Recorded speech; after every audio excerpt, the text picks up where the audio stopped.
বেশ কিছুদিন আগে বাড়িতে চকলেট কেক বানিয়েছিলাম, আর আমি কিভাবে চকলেট কেক বানাই চলো তোমাদের সাথে সেটাই শেয়ার করি। চকলেট কেকের জন্য এখানে আমি 4 প্যাকেট ওরিও বিস্কুট নিয়েছি, আর 4 প্যাকেট ওরিও বিস্কুটটা প্রথমেই কেটে নিয়েছি। তারপরে ওরিও বিস্কুটের ভেতরে যে ক্রিমগুলো থাকে ওইগুলোই এক এক করে বের করে নেব। এরপর বিস্কুটগুলোকে ছোট ছোট করে কুচি করে নিলাম, তারপরে মিক্সিতে দিয়ে ভালো একটা মিহি পেস্ট করে নিলাম বিস্কুটের। এরপর বিস্কুটের গুঁড়োটা একটা পাত্রের মধ্যে ঢেলে নেবো। এখানে আমি বিস্কুটের গুঁড়ো তার সাথে দিয়েছিলাম চিনির গুঁড়ো, যেটা চিনিটাও আমি গুঁড়িয়ে নিয়েছিলাম। এরপর দুটোকে ভালোভাবে মিশিয়ে অল্প অল্প দুধ দিয়ে একটা ঘন ব্যাটার বানিয়ে নেব।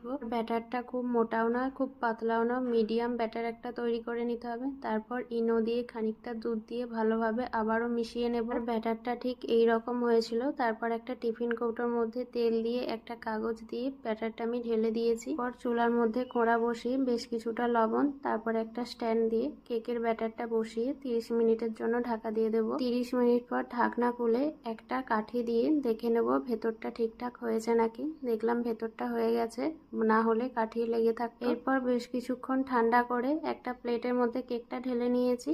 এরপরে আমি দিয়েছিলাম একদম ভরে ভরে চকলেট কেকটার মধ্যে। এরপর চকলেটটা দেওয়ার পর ওপর দিয়ে গোল করে দিয়েছিলাম বিস্কুট গুঁড়ো, যেটা আমি আগেই গুঁড়িয়ে রেখেছিলাম। এরপর দেখো বার্থডে কেক হয়েছে নাকি, তোমরাই বলো কেকটা আজকে কেমন হয়েছে।